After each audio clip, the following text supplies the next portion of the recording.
دکھ اور سکھ زندگی میں آتے رہتے ہیں، کچھ پتہ نہیں چلتا کہ کب کیا ہو جائے، اس لیے ہمیں اپنی خوشیوں کی قدر کرنی چاہیے۔ چڑیا اپنے شوہر اور ننھی چڑیا کے ساتھ رہتی تھی۔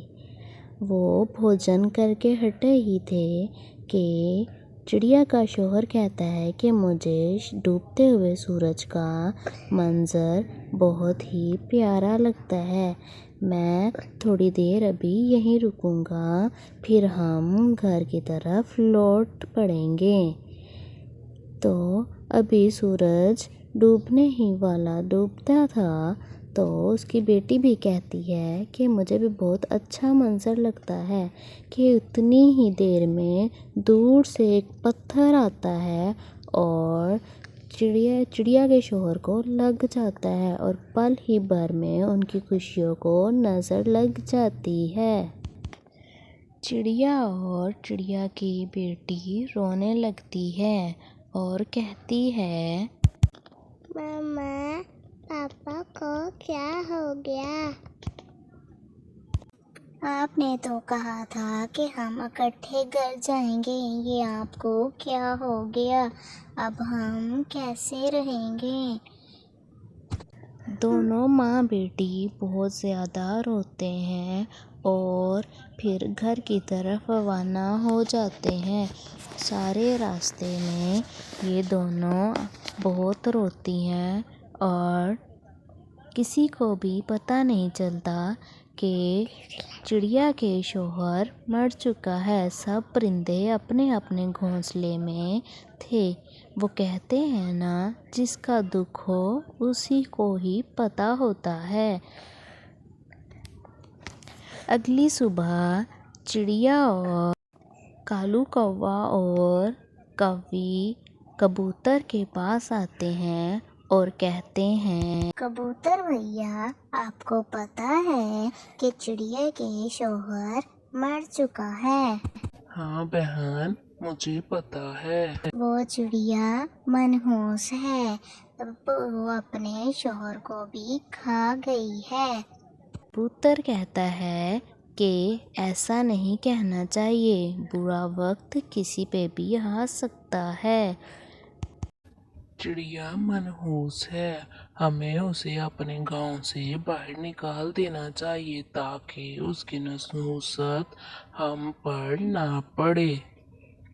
اگلی صبح چڑیا اور چڑیا کی بیٹی اپنے گھر سے نکل کر ایک درخت پر بیٹھی تھیں اور اپنا ماضی سوچ رہی تھیں کہ اتنی ہی دیر میں ان کا گھر ٹوٹ کر نیچے گر جاتا ہے اور وہ بہت پریشان ہوتی ہے اور رونے لگتی ہے۔ ماں، ہمارا گھر کیسے ٹوٹ گیا؟ پہلے میرا شوہر اس دنیا سے چل بسا اور اب ہمارا گھر ٹوٹ گیا، اب ہم کیسے گزارا کریں گے؟ اس دنیا میں کیسے رہیں گے؟